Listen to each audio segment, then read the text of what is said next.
Welcome to Composer Conversations. I'm your host, David Coscina. For this episode, I'll be talking to Amin Bhatia, an award-winning composer of electronic music, TV, film, documentaries, and games. During our conversation, Amin discusses his beginnings with synthesizers, his incredible Interstellar Suite album, and composing music for film and TV projects including Iron Eagle 2, Kung Fu the Legend Continues, Once a Thief, Flashpoint, Anne with an E, and much, much more.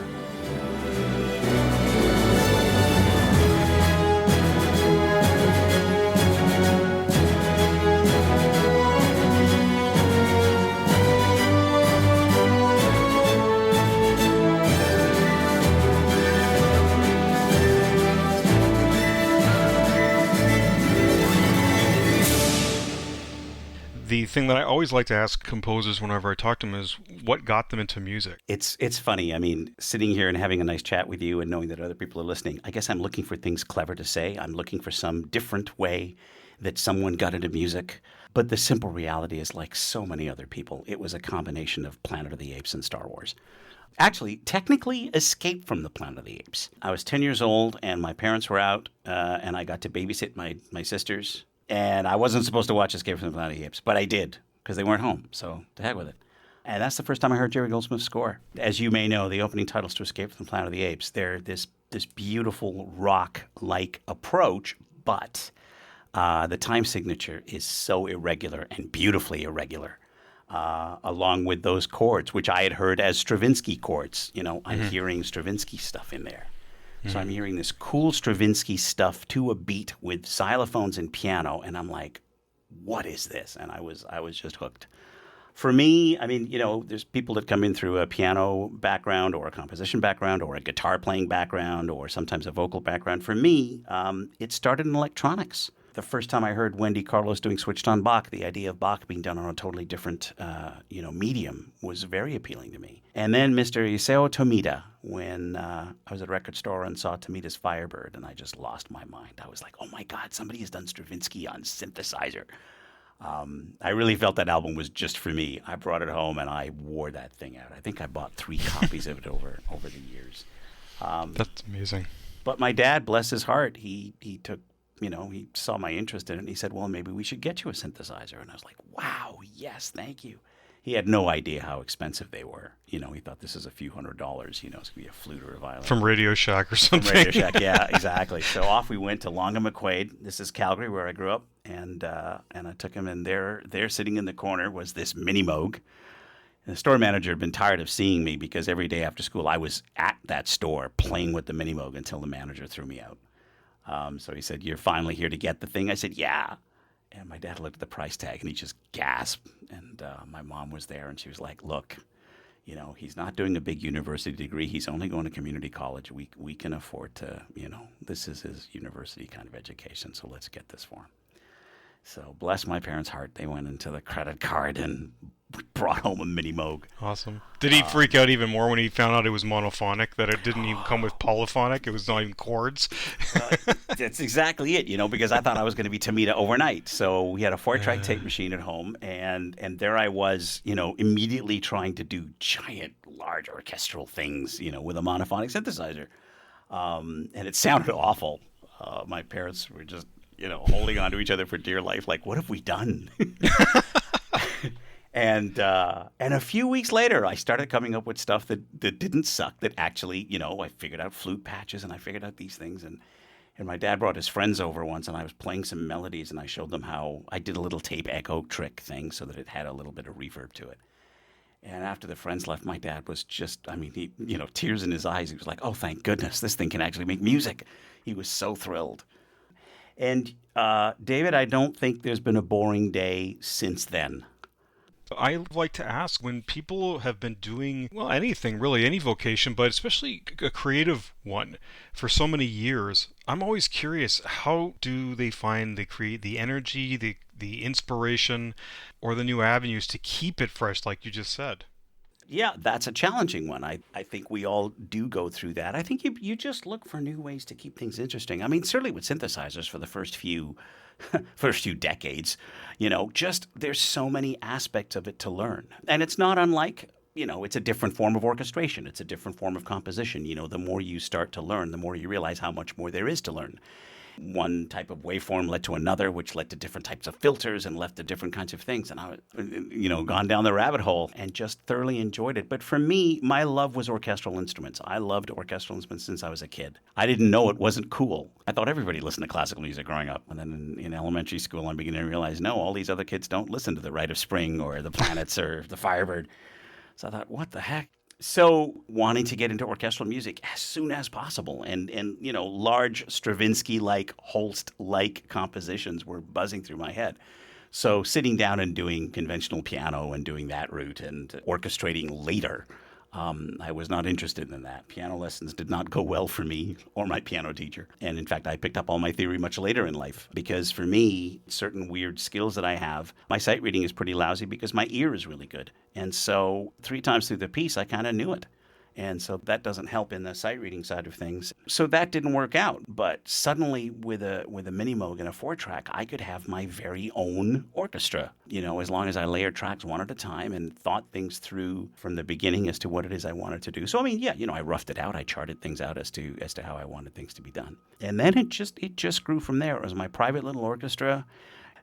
You're going through life, you're growing up, you're going through puberty, you're trying to date girls. None of them would listen to Jerry Goldsmith tracks. I didn't understand why, Star Trek music. I loved the original series of Star Trek because it's so melodic. The great composers of that time, Gerald Fried and Fred Steiner and Alexander Courage, of course, who wrote the Star Trek theme. There's just so much beautiful melody and counter melody there, which is very 20th century, early 20th century harmony. So on my synthesizers, I was trying to create little Star Trek pieces, 15, 30-second sections of different Star Trek themes that I love. The exception of a couple of fellow nerd friends of mine, nobody else was interested in something like that. So eventually I had to learn how to play Elton John ballads, in a party. And that way I could stay at the party. But after everybody left, we would dig up Jerry Goldsmith's Star Trek The Motion Picture and put on the Klingon theme. That was an amazing, amazing piece of music and just wore the grooves out on that. Did I answer your question? Yeah.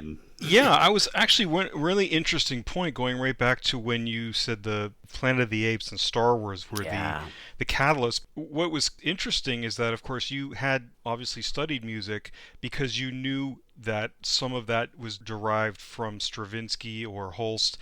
But it was the dramatic context. John Williams and Jerry Goldsmith put those ideas from those classical pieces into a film kind of thing that really catapulted that interest for you. It's funny, you did an interview with Christopher Willis and talking about the academia aspect of it. And Christopher came from a world where it was very, very academia.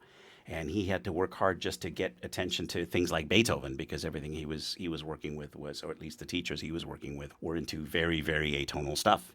For me, academia didn't work for me. Like I said, initially, because of my limited reading ability, going into any kind of music school or getting into that kind of stuff, certainly at that age, that wasn't possible. So anytime I did get into anything academic, I ran into a lot of highbrow people that would argue about the enharmonic historical arguments against E flat versus D sharp. And I was not interested in that. I was interested in figuring out more music from the masters. For me, it was, and Dvorak and poking the New World Symphony. I started figuring out how that melody worked. And I was in the choir, so my choir teacher suddenly took an interest in me. And he was the one that kind of told me that you have perfect pitch.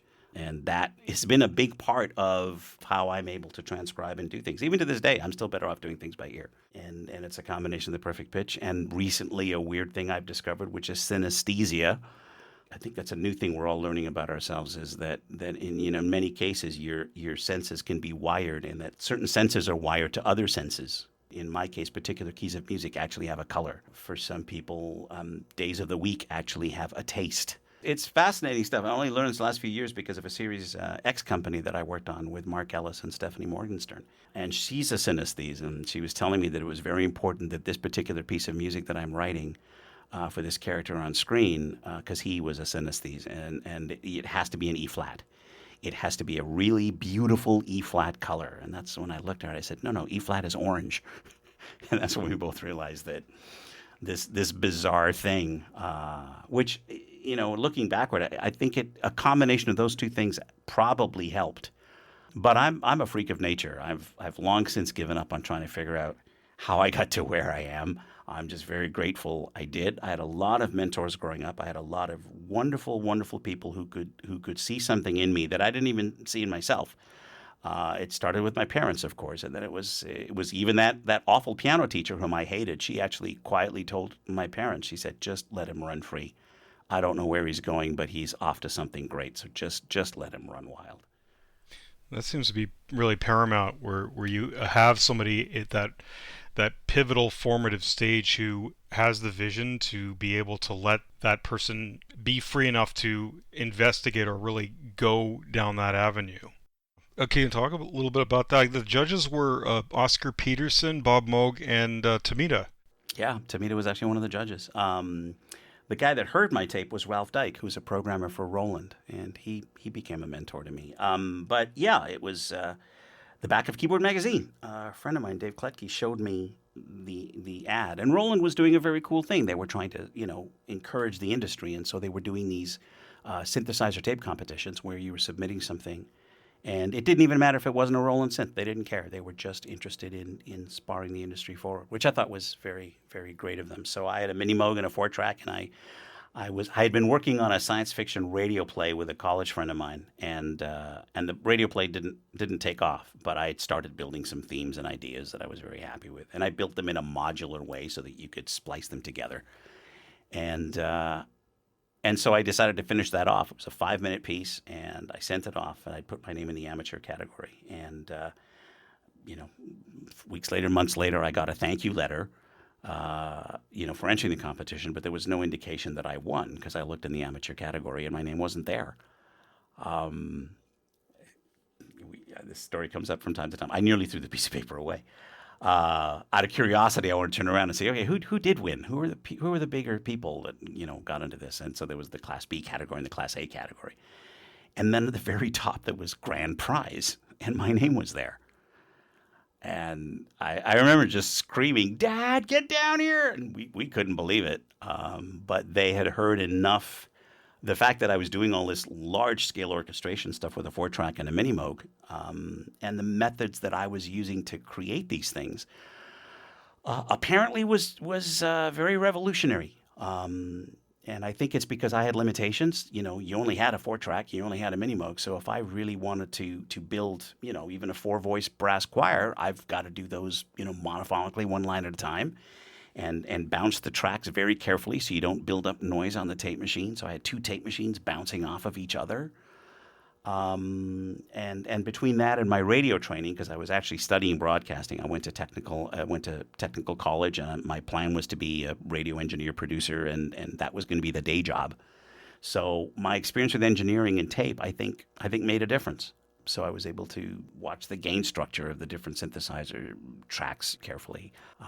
The competition was amazing, and I won some gear, which was amazing. I got a TR-808, and I got a CSQ 600 sequencer. So, I was off to the races building my studio. But the tape got to the attention of people like David Foster and Steve Porcaro. And so overnight, I'm getting all this attention from Los Angeles, from these amazing producer, synthesist, keyboardists wanting to know how I was doing what I was doing. David Foster flew me down to Los Angeles to work with him for a week, in his home studio, which was amazing. The whole thing was actually very intimidating.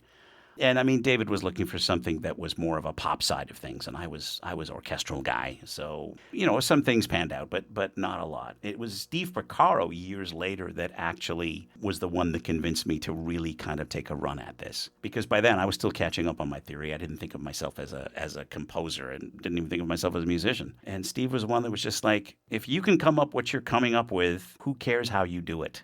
Just get into a studio and do it. And I think on every interview I've ever done, I have to thank my mentor, Steve Porcaro, because not only is he a brilliant musician, composer, synthesist, right? One of the best in the world. But he also was the one who understood what I was trying to do, and both taught me things, and I apparently taught him things that really changed how he made music. The way you came onto the scene was actually very, very unique, because yes, you had Wendy Carlos and you had Tamita, and they were redoing classical pieces. Nobody at that time was doing melodic lush orchestrations, original music, like a soundtrack, like a film score, with using synths. Yeah, it was a combination of so many things that I guess until that moment, no one else had put together before, because I was very involved in creative arts like growing up. So everything, music, drama, I did acting for a while. There was so many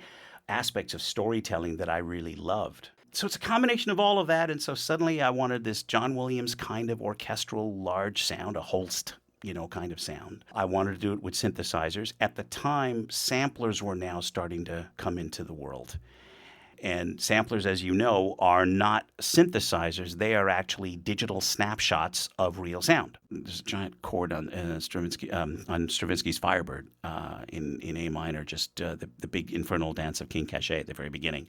And it got sampled, and it is everywhere. It just got used everywhere. This big orchestral hit. Bam!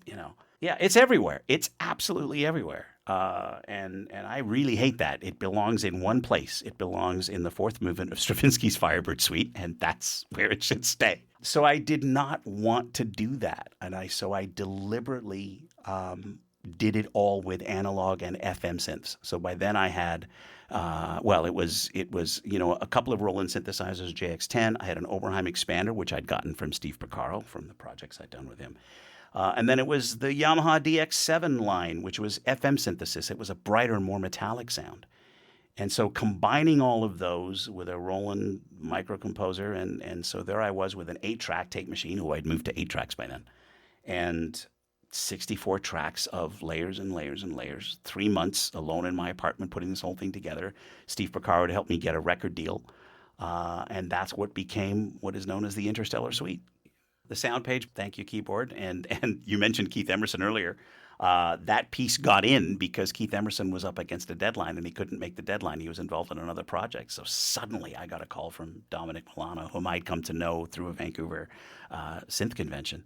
And he said, that thing you did with Steve Porcaro, that test piece you did, can we get it? And so literally overnight we were on the cover of Keyboard Magazine in that sound page. And then that's what cinched the record deal.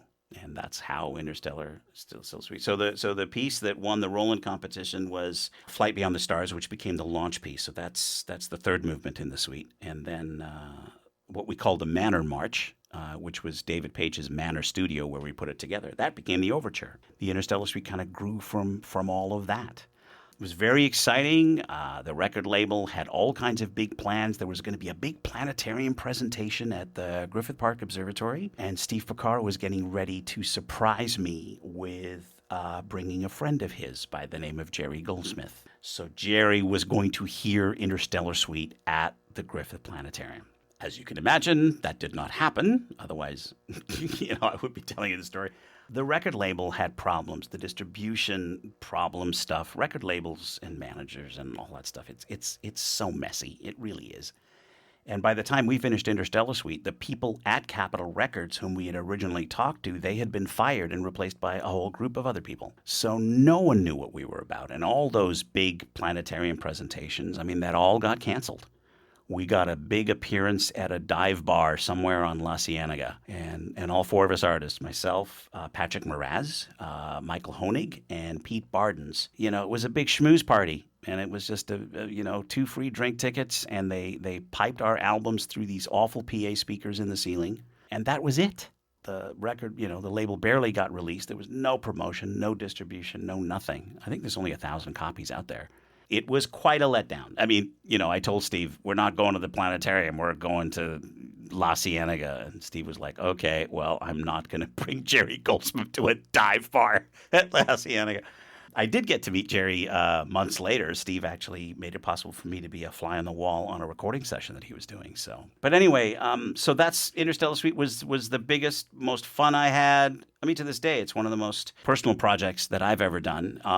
It was very exciting. And then the most depressing thing ever when nothing came of it. I wished I had never done it because that was years of my life for this big moment that never happened. But it was the internet and it was wonderful people like you reading Keyboard Magazine that the album kind of found its second calling. And then, of course, when the internet happened and bulletin boards were first, right? You had all these different, Record Arts newsgroup things that you could go to. And that's where a composer friend, Donald Kwan, called me and said, "Do you know that you're the subject of a news group?" I was like, "What are you talking about?"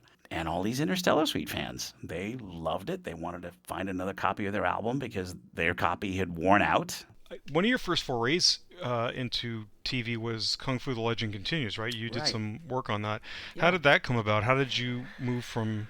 I think Interstellar Suite led to a couple of films, which led to one of the biggest films I ever worked on, although it was a very painful project, was Iron Eagle 2 with Sidney Furie. That was technically the first big project I did. I had done another film before then, which kind of got me onto the scene, which was a film called Storm by David Winning. That was wonderful to work on. And again, that was a smaller, more intimate project, and David and I were, had good dialogues of how we could do things. The large project that I went to after that was quite daunting because it was just a lot of people throwing a lot of money at a lot of different problems, but there was no choreography. And the final result, I think, was quite just a big, noisy film. But I'd come to meet... Well, two people I have to thank. James Porteous, who was a college friend, talk about mentors and champions. He was the one that actually started playing all my synthesizer tapes to various producers all around Canada. And it was David Green, the esteemed producer who had done a lot of work here in Toronto. He was originally from New York and had opened Manta Sound. And he took a liking to my work because he could hear the orchestral, but also the way I was able to do it with electronics. And so for many years, David and I worked on a lot of projects with him as engineer-producer and me as composer. And many orchestral things that David had learned, as in orchestral engineering things and organizational things, David taught me. David is a brilliant combination of very passionate musician who understands music and also a very organized, disciplined guy. It's rare to see both. You either find some people that are really disciplined, but they don't have a lot of passion, or you meet people that are very, very passionate and completely disorganized. And David is one of those rare people that has both. And I learned a lot from him.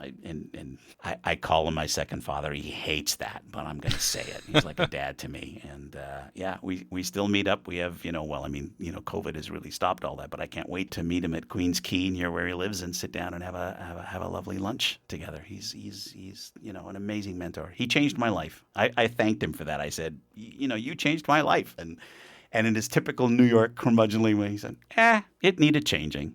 It's very, very sweet, man. So with John Woo, right? On Once a Thief. Exactly. So that's how all those projects led, and it was a combination of the connections that David knew and the systems that we had both built together, which allowed us to do a lot of music in a very short amount of time. So Kung Fu was that. John Woo's Once a Thief. Tales from the Crypt Keeper. Free Willy? Pardon me? Yeah, Free Willy. Yeah. You've been doing your homework, haven't you? Yeah, Free Willy was a lot of fun actually too. So yeah, all kinds of various projects, and then the building got larger, and then David got into some corporate stuff with the company that he was in, and so it made more sense for me to kind of break away and do my own thing. So then I had a place on Adelaide Street. I had a studio there for 14 years, and that's how I came to know of Ari Posner. And Ari's a brilliant jazz pianist, and he covers all the areas that I don't. We both overlap when it comes to orchestral writing, but as I got into more and more projects and was being asked to write in more and more diverse styles, I realized it would be better to have collaborators around me. But Ari and I have done the most amount of work together. You have a good symbiosis. I watched that YouTube thing on Flashpoint. They were talking about how you would look at the print and then decide who does what, and it seemed like a really good partnership. You're a very, very good journalist, sir. You've done all your homework. Like you've dug up all these obscure things. Well, I have to say, the reason why I was bugging you for Iron Eagle 2 is it was a while ago, but I remember running across something you'd written that was really kind of Goldsmith-like, and I was blown away because, I've said this a few times. It's like a lot of people try to copy John Williams, but nobody seems to copy Jerry Goldsmith. Either they can't, or it's like sacred ground or something, but I think it's more of the former than the latter. I just think people can't write like that, especially with the modern tools. Those kind of mixed meters and additive rhythms like Stravinsky, you can't do that, or you do it easily. Right. No, just it takes playing around work. like in real time and whatever DAW of choice. It's just you can't do it. No. It takes more of, again, you were saying that deliberate thought and architecture Yep. to compose a piece. So I was really knocked out by that. And it's like, I want to hear that again. I don't know where it went, but it was really good. Oh, bless your heart. No, I mean, Jerry Goldsmith definitely an influence. I mean, anybody listening to my stuff will certainly hear homages to Jerry Goldsmith. And again, a certain era of Jerry Goldsmith, because, I mean, and both John Williams and Jerry Goldsmith, we probably could say that they're at the very top. James Newton Howard is also a huge favorite of mine. They all had different periods in their life where they wrote certain styles. You listen to Papillon by Jerry Goldsmith, you can't believe that that's the same person that did The Omen, that that's the same person that did The Great Train Robbery. Well, no, there's a couple of Jerry Goldsmith stories. I don't know if I'll tell you the second one, but the first one I will tell you is he was scoring Poltergeist 2, and I got a chance to go in there. Steve had, had a chance to go visit him. And he had come to know Steve Picard through all the programming stuff, right? As Jerry worked more and more with synthesizers, he came to know the synthesizer aficionados of the day. Which were definitely Steve and David Page and Michael Boddicker and Ian Underwood and people like that. Jerry was certainly, as we can hear, very, very influenced in understanding what all these different types of instruments could do.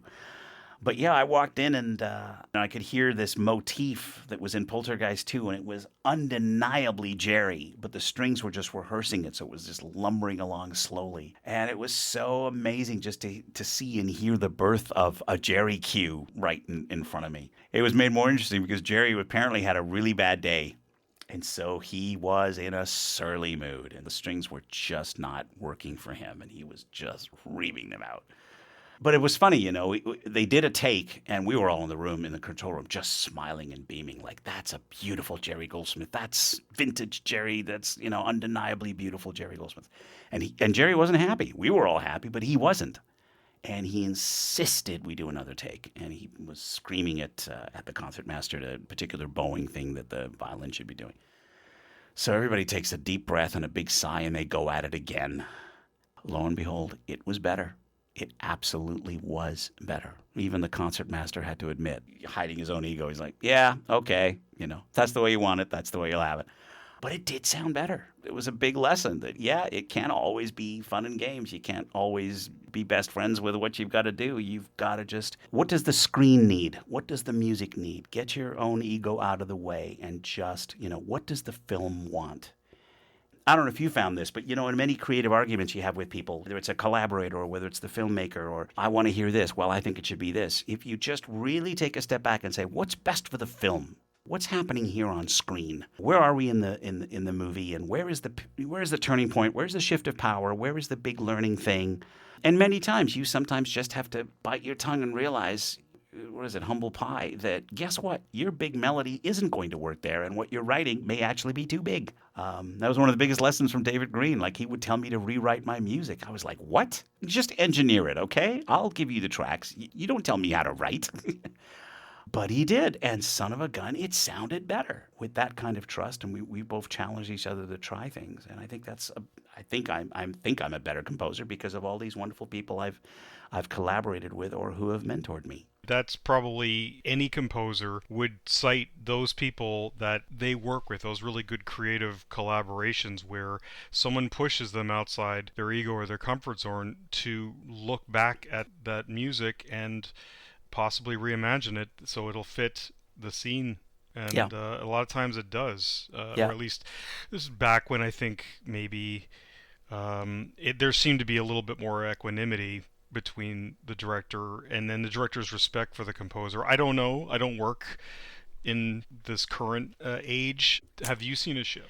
The good news and bad news is we can do everything so much faster than we ever could before. Just, we can accomplish so much in far less time. The bad news is that we have to accomplish so much more in far less time.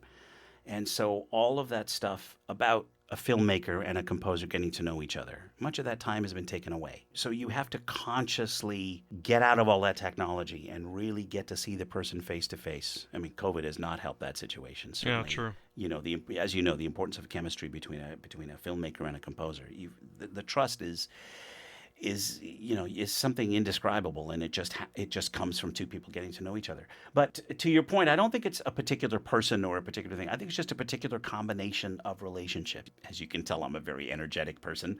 There's people that get along with my introvert extrovert combination of personality, and I think there's some people that don't, that want somebody quieter and not so excitable. Conversely, I've worked with some filmmakers that I can't get where they're going. I don't know what it is they're expecting of me. And then when they feel it too, it just becomes messy. And then there's other other filmmakers I've worked with where we just can't do enough. Like the film is over and we still get together and just have coffee because we just enjoy each other's company. It's the chemistry. It absolutely is. And that hasn't changed. That has not changed. It is still about creative people collaborating together to create something that audiences will love and will make money. That's the duality of it all. What was the chemistry like on Jane Goodall's Wild Chimpanzees? Because I love that score. That was an amazing opportunity. I'd started doing IMAX films with David Coscina. I think that was the second one we did together, and it began with me having to supervise some of the songs because we were working with the brilliant Johnny Clegg. But again, here's to politics and legal stuff. They wanted to use certain songs from his amazing catalog of great songs. But the rights in getting the masters and the recording and all that stuff was so complicated. It cost less to have him bring in the musicians, do the songs again in South Africa, and fly me over to supervise the recording so that it worked for all the IMAX specifications. And so that's how we did it. And then from that moment on, David, knowing after the work we had just done on the previous film, he got me to also do the score. And we got to take melodies from Johnny Clegg's wonderful catalog, and we were able to use some of those melodies in the score. So the songs and the score have a conversation with each other, which I think is wonderful, because in so many cases the song is just thrown in at the last minute. A poor music supervisor is dealing with hundreds of entries, and then at the very last minute, the one that finally got all the rights cleared, that's the one that goes in. And in some cases it's very well done, but in many cases it's just that tacky thing thrown on in the end, or somewhere silly in the middle. For song and score integration, which by the way I think that's a real craft and talent. Was it Mysteries of the Great Lakes where you took Gordon Lightfoot, or am I thinking of a different one? Okay. No, you got it right, David. This is amazing. You are the official biographer of my life from this moment on. Like, wow. I'm going to start forgetting things. I think I can call you, go, David, what was that film I did? Who did I do? Mark Mancina did something like that in Twister. There was a Van Halen piece that they started with. He was ramping up to it, so his score had the sort of the kernels of whatever that Van Halen piece was, but it kind of ramps up to it, and then it cuts into the actual song. And I thought, okay, that's freaking brilliant, because you're priming. Yes. Oh yeah. And again, it's conversations. It's like, if you're listening to a song and there's something in the fourth minute that you really don't like, changing something in the second minute can make all the difference. Because for all this nonlinear stuff, we still watch and listen to things linearly. We go from start to the end. We haven't started on time travel of listening or watching things yet. So you can get so hung up in how the order in minutiae details of certain parts of your film, but then you have to run it all together, and foreshadowing and paying things off, and how moving one little thing around, swapping two scenes, will make such a difference in how the narrative comes out. Mysteries of the Great Lakes, that's one of my favorite scores that David and I did together, David Coscina and I did together. And, taking that song and being able to adapt it and having the Toronto Symphony play alongside Gordon Lightfoot's song, I mean, what a joy that was. It sounded gorgeous, too, by the way. The performance was amazing. They did a wonderful, wonderful job. On that one, I got to, I've worked with orchestrator Jamie Hopkins. Jamie is the guy that helps me realize all this synthesizer stuff and take it to real players. But I also got to work with orchestrator Mickey Irby, who is, the late Mickey Irby. We lost him recently. Mickey's an amazing composer in himself. He and Mary Beth did a lot of IMAX films together, and Earth to Final Conflict, I think, was a show that they both did. But my regular orchestrator, Jamie, wasn't available, so, Jamie suggested I ask Mickey, and how gracious of him to say, no problem, to kind of step down from his esteemed composer podium and just help me with orchestration and conducting. And he was wonderful. And I think is a big part of how that whole project turned out as beautiful as it did. Documentaries are probably a great genre to get into. It is. That is a whole new foray. And again, I think some of that is because filmmaking has become, filmmaking has become easier. There's a level of quality, technical quality, which we have now surpassed. You can have all these story arguments, but cameras now shoot better, and audio systems and computers now record better audio. So you can certainly make a better quality film technically. And I think that's why documentary filmmaking, I think it's just, it's improved in quality because you can still have all those techniques of guerrilla filmmaking and grabbing things on the fly, but now it's all really, really high quality stuff. So drones and things like that. You can get shots that you would have had to hire a helicopter and very expensive camera equipment. Isn't that amazing? Oh yeah. Those are the good things. Those are the good things we can be proud of. Absolutely. And short films too. I mean, that's a huge huge area where the quality is unbelievable. I know there's some guys in Los Angeles that wanted to make their own Batman movie, so they did a GoFundMe and they did their own Batman movie. Yep. I started working on some short films with some student composers or friends of mine that have asked me to help them out on student filmmakers, and I've written the score for them, and that's been a lot of fun. It's nice. You have this 12-minute arc. It reminds me of what Jerry Goldsmith would have done with the Twilight Zone episodes on radio. When you had to be very functional for certain things. It's a lot of fun. And some of the stuff that you're doing now, and I know you received a few awards just recently for, it was a Luna Around the World, right? Yeah, it's okay. That show has changed titles so many times I can't even remember. It used to be Luna Around the World. Now it's Let's Go Luna or Luna Let's Go, because the song is like that. I don't know. Let me think. It's Let's Go Luna. Great show. Ari asked me to help him on it, and I was kind of reluctant at first because I've done a lot of animation, and I wasn't sure I wanted to get back into that kind of, cartoony kind of writing. But I get to do Carl Stalling stuff. There's some amazing gags on that show, and it's really well done. And it's like the Looney Tunes cartoons. So I get to do all those Looney Tune things, and the humor comes from these really precisely done, very large orchestral things. And I've gotten to do a lot of that, and we've had a lot of fun. And then, there's that and Detention Adventure, which is this wonderful fantasy series. And then we had just come off of Anne with an E, and all those won us CSA awards. Actually, I did want to ask you about a little bit about Anne with an E, because that's a show that is going to suggest a certain type of style. Again, and you know this yourself. I mean, the film tells you what to do. The picture tells you what to do. I mean, we can all look backwards at things. I wish I had scored Star Trek. There's so many different iterations of the Star Trek franchise out there. I would love to score one of those because that's kind of my vocabulary. That kind of writing is what I think I do well. But these other things have come along that have been wonderful surprises. I mean, Flashpoint was the ultimate amazing surprise.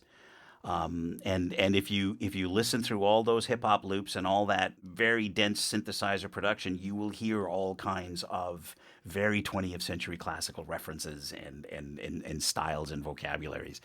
And we had wonderful producers and writers who challenged us to do that. So Flashpoint was kind of like Star Trek. You have this team, except they're not out in space. They're cops. They're the SRU. And they have to work together, and they're a family, and they go through their ups and downs while dealing with these extraordinary situations. And so suddenly it was like, this is my Star Trek. And so I got to write some really big stuff and some really, really small stuff. And Anne with an E, and it's interesting, in both cases, Flashpoint and Anne with an E, we had pitched on the projects, and we didn't get it initially. But the person that did get it was not used to the scoring deadlines. They were not used to coming up with 20 minutes of music every week. So in both cases, Flashpoint and Anne with an E, we were suddenly called and said, "You're on." My wife and I were moving to our townhome the day my agent called and said, "You start on Anne with an E tomorrow." So I'm still apologizing to my darling wife, Danielle, for leaving her with all the movers and all the crap because I was suddenly working on 8 episodes of season 1 with Ari. And we were quickly learning on the fly, both what the producers were wanting, but then also many, many different styles of music. I mean, Ari really, really gravitated towards the Celtic stuff. He did that really well. And again, he has a songwriter background, so the nature of the folk songs and stuff, he was able to grab to that really quickly. For me, I got to do a lot of the ambient stuff and the classical stuff, but the vocabulary was, it was not Stravinsky or Shostakovich or Prokofiev. It was earlier. It was Brahms. It was Beethoven. And so, what was initially a very restrictive thing for me harmonically, one of the kindest compliments I got from somebody was a piece I wrote, and someone said, "That sounds exactly like Schumann." And I thought, wow, what an honor. And that person asked me, they said, "What Schumann piece did you use?" And I was like, no, I wrote that in the style of Schumann. They said, "Yes, but which Schumann piece did you use?" I'm like, no. So that was quite a compliment. And again, the film tells you what to do. And in both those shows, we had wonderful collaborators that had a very strong vision of what they were looking for. we had some wonderful arguments. There were things that they threw out that we fought for, and there were things that we suggested which they thought would never work, and they worked amazingly, But everybody respected each other. Every time we got together and went to work, we just wanted to do the best that we could. And so everybody left their egos at the door. And so the arguments were never about power or insults or anything like that. It was just like, how do we make this the best we can? And I think that's a big part of it. Well, that's a time crunch because it clearly used real musicians on some cues. So then you have to also logistically arrange to get that performance recorded and then as well. So that's extra. And this is one of the great things about today's technology. And interestingly enough, we had come up with this technique, and many composers have, just before COVID happened. And so what we did was, because it needed to have a chamber sound, and there were some very important solo instruments, but we were churning out music so quickly, Ari in his studio and I in mine, to then plan a recording session where we're going to add in all the live players and, especially while we're working on multiple episodes, because we're in the middle of episode 2, but there was something that came back from episode 1, and we had to have something ready for being on set for episode 4. There's one of the characters plays something on the piano. We had to have something ready for that. We learned very quickly and we have an amazing stable of musicians around us now all over the country, and they are amazing, first-class, world-class players, but they have their own studios. So Kirk Starkey, my cellist in Hamilton, and his wife Sarah Traficante, who plays flutes, Drew Jureka, who plays violin. Drew plays so many different instruments. Joel Schwartz, who does guitars. I'm blanking. Kirk, Drew, Joe, and Sarah. Okay, those are the ones on Anne with an E. With Bev Spotton, our contractor, she made sure that all the homework was done correctly for how to pay all the musicians properly. But Ari and I could write a cue, send a MIDI file to Drew. 2 hours later, we would get the violin part, drop it into the session, mix it that night, send it off to the director the following morning. And now that's a lot of, it's a lot of different talents. And I think, as I'm trying to impart things that will be of help to people as we're talking like this. You have to know what you have to know what your strengths are. You have to know what your weaknesses are. My strengths are, they're in composition, they're in engineering. I'm not a great player. I mean, I didn't, piano was never really, I didn't really formally study piano. It was, keyboards became my instrument. My first instrument was a mini Moog. So I'm actually a woodwind player when you really look at it that way. And Ari plays piano way better than I do. And he, so more of the piano cues go towards him. But I've now started writing some piano pieces that have actually done quite well. So for me, performance is always the trickier thing. So if it really gets complicated, well, then, maybe Ari will help me with some of that, or I'll bring in players. But engineering chops, I'm pretty good at that.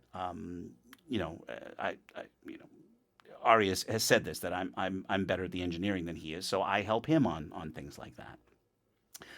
So you've just got to know what your skills are, and you've got to know where you need some help. And we all know great composers that work wonderfully on pen and paper and would never want to wander into a studio. That's fine. So you find a great engineer producer to work with them.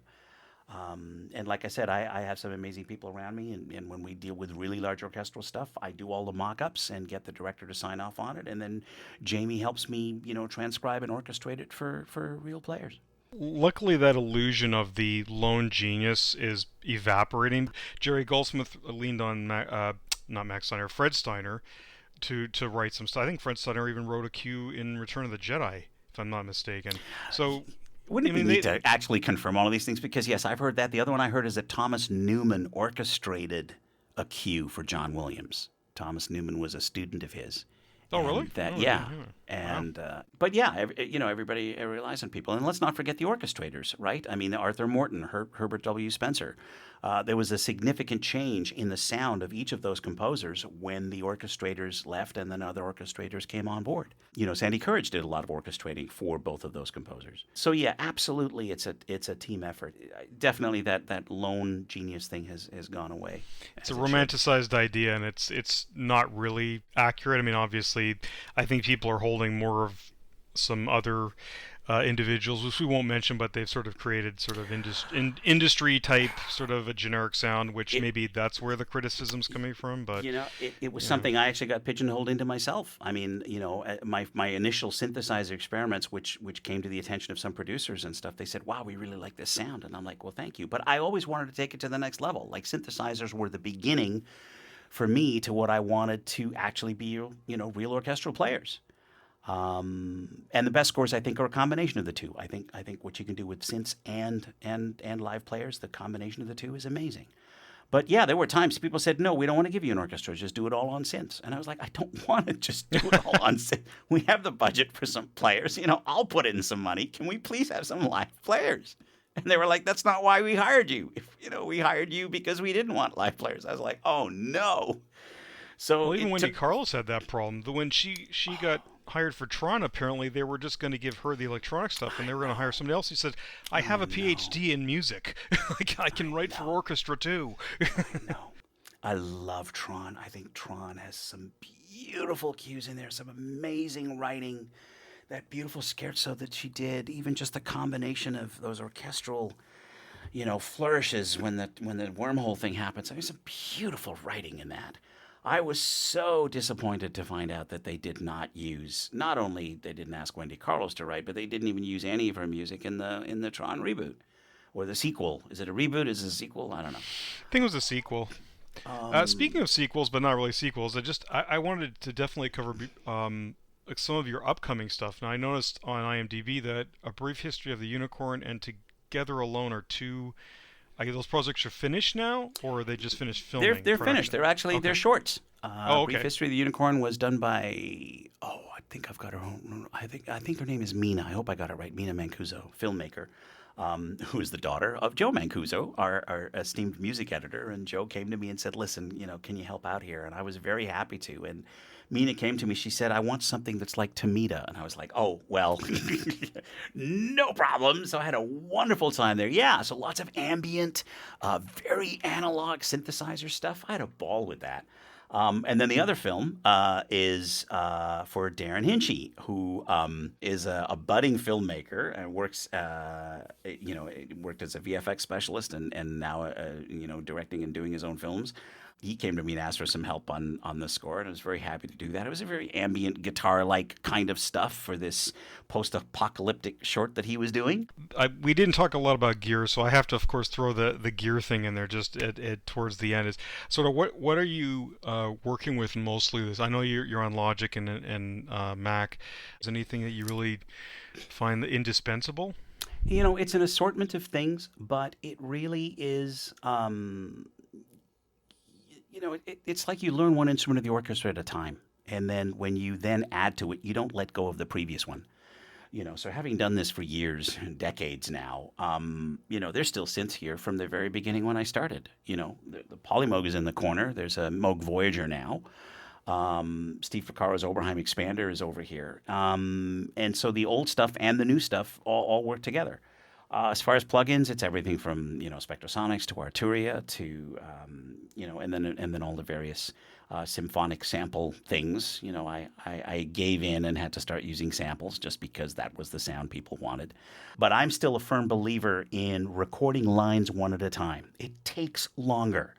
But don't just hit the string orchestra patch, even if it's octave strings. I don't think octave strings are even convincing enough. Do the violin, do the violins, do the violas, do them separately, so that octave thing still blurs a little bit, so that it's not this unified sound. Because a real orchestra, you hear a sweeping, string octave line, that's not locked together. That's 30, 40 people in unison. And it takes longer sometimes, and on some cues I have to forego it, which I really hate to do. But on cues where I have the time, I literally build in all the lines one at a time using the Vienna Symphonic Library, the woodwind libraries from there. I've used those for years now, and they work really well. And I'm putting all those lines in one at a time. So I'm not playing the woodwinds patch. I'm doing flute, oboe, clarinet, bassoon, and doing it that way. And I think that makes a huge difference. Well, that's because, of course, getting right back to the beginning, you had the methodology and the technology informed the methodology. You had a 4-track recorder with a monophonic sound source, so you had to do things contrapuntally. You couldn't play chords. You had to develop your harmony through counterpoint. I thank you for recognizing that, because to be honest, I've only started to realize that over the last few years. And maybe something to do with the way analog synths are coming back, and everybody's getting into Eurorack and all these strange, wonderful, weird sounds coming out of that, which, usually are coming out of monophonic oscillators. But yeah, over the years, and again with mentors like Steve Porcaro and David Green to kind of remind me that, yes, this strange way that I learned, the Minimoog taught me orchestration, the 4-track taught me harmony, and the sequencer taught me form. And it's this strange combination of those things. And, and over the years, as I formalized my learning and caught up on a lot of things, it's been neat learning about things that I instinctively was always writing. I was, as a particular mode or a particular, type of melodic structure that I like to do. And then it was like, oh, that's octatonic. Oh, that's what I've been doing all this time. Stuff like that. So yeah, a few years ago, finally caught up on a lot of that stuff. So far, there's one film I've done where there wasn't a note of synthesizers used, and I knew that going in. So the mock-ups could be really crappy, because all they had to do was fit the picture timings and convey to the director what the melody was. But he was happy with lousy strings and crappy brasses. And I didn't have to think about making it sound good. And I have never written so joyously and so fast and so complex in my life, because I didn't have to think about executing it. And we got the Munich Symphony. Jamie helped me orchestrate it. We got the Munich Symphony to conduct it. It's a film called there's 2 titles for it. One title's called Going Back, and the other one is called Under Heavy Fire. Just like what you talked about working on staff pad, me not having to think about making the strings sound good, but just working on intervals and melodies and chords and voice leading that I knew would work. I remember writing it so fast because I didn't have to think about making it sound good. Just work out the harmony as I was going, and it was a seamless transition to the orchestra. So I want to do more like that. My next goal is, it would be nice to conduct an orchestra. It'd be nice to conduct some of my cues and really be on the podium and make those changes and make those balances and be able to do that. Ever thought of doing concert work, or just pure abstract music, or even a programmatic piece? You know what? Absolutely. And I'll be perfectly honest with you. If somebody comes up to me and wants me to do that, that would be great. I have looked at getting into trying to get some grants and trying to get some commissions and stuff. It's all very, very competitive. And I'm very grateful. I don't want this to come off sounding snobby. I'm very grateful that I have enough work going on in film and TV that I haven't really had time to pursue that side of things. I have worked on albums. Virtuality was the sequel to Interstellar Suite, and I got to use live players there. And some of my Interstellar Suite fans told me, how dare you use live players? And I was like, are you kidding? I had a woodwind trio and a string trio, and they said, you shouldn't have done that. I was like, I'm absolutely going to do that. There's going to be more of that. And then, then another album of stuff where old pieces that I had done for Roland synthesizers when I did a lot of demonstration stuff for them. A lot of those pieces kind of got a life of their own. So we finally released those greatest hits, Request from the Vault. But the strangest thing, David, in this day and age, I got to tell you, is the fact that Interstellar Suite has taken off. It has a life of its own. Decades ago, somebody used it as an arrangement for drum corps for a marching band. Oh, wow. The drum corps competitions that happen in the U.S., I mean, they're big productions. They're big, yeah. They're amazing. They have 3 conductors on the football field because, the players are all spaced so far apart. And now I think a couple of times a year there are ensembles using Interstellar Suite as the repertoire for competition. So I've heard, a melody that I originally wrote, which was done with Minimoogs and DX7s. It was intended for French horns and trombones, and now I'm hearing it on a field with, 30 snare drums and 14 euphoniums. Like, it's an amazing sound. Again, something I could have never predicted, but so exciting. And I get these lovely letters from very passionate fans who really love the music, and then I hear it arranged in a whole new way. I hope you get to have that. It's so amazing to hear your music done, to have your music covered in a very, very different way. I mean, there was a version of Walking in Space that was done by a gamelan ensemble or a tuned percussion ensemble, like 14 xylophones, all doing lines that originally I had, done with a sequencer. It was amazing. It really, so yeah, very wild and unpredictable time. you couldn't get in a time machine, go back to that night where you had the premiere of your album when you said it was very anticlimactic because it was in that roadside kind of tavern, and show up and say, "Don't worry, it's all going to work out, and people will love this for years and decades beyond this thing. So chin up, you'll do okay." Bless your heart. Actually, you know what? I'd go back earlier and I would thank my piano teacher, the one that said, "Go ahead, just go out there," because I really hated her for many years. And it wasn't until it was decades later. My mom told me, actually, she didn't hate you. She thought you were amazing. That's why she made us, stop the piano lessons. So I was like, wow. It's there's so many people that go into programs, and and there's so many people that are talented and learn these things. And what's that nth thing that defines someone like Jerry Goldsmith, John Williams, or yourself from lots of other people who are technically able to do this stuff? Because there's lots of people that can do music in various ways, shapes, and forms. But something is that there's a distinctive extra element that obviously people who make this their living and have this signature sound.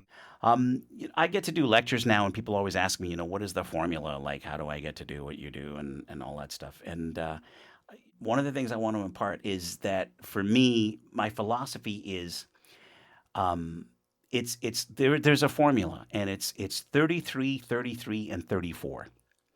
And 33% of the job, that's your musical abilities. So all of your skills and all of your training, no matter whether you're an academic composer, no matter whether you started on a guitar, it doesn't matter. Whatever those skills are, make them the best you can be. Then the other 33% is your ability to work with people. You can have the greatest music idea in the world, but if you can't convince people to put it in the film, or if you have a tough time communicating those ideas, you're going to have to work on your communication skills, because that is an equal part of making the music. And then the other 34%, sadly, it's luck. It's pure luck. It's being at the right place at the right time. What if Williams didn't meet, was it Steven Spielberg first? Yes, it was. What if Spielberg and Williams had never met? I shudder to think the alternate universe where that didn't happen. Because there's an example of someone with a lot of talent, as in the composer John Williams, and then someone else with talent, the filmmaker Steven Spielberg, recognizing the potential there.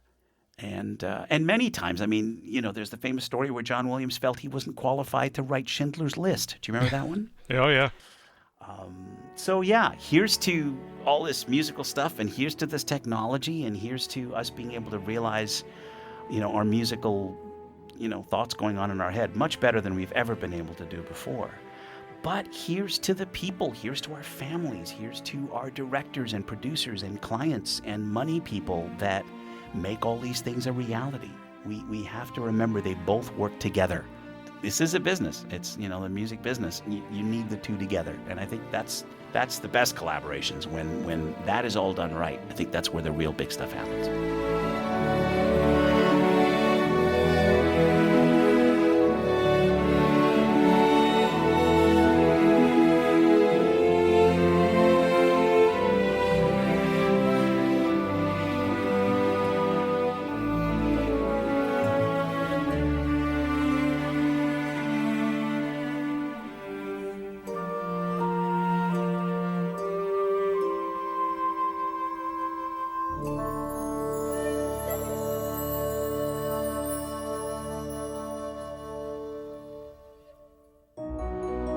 Thank you for listening to the Cinematic Sound Radio Podcast.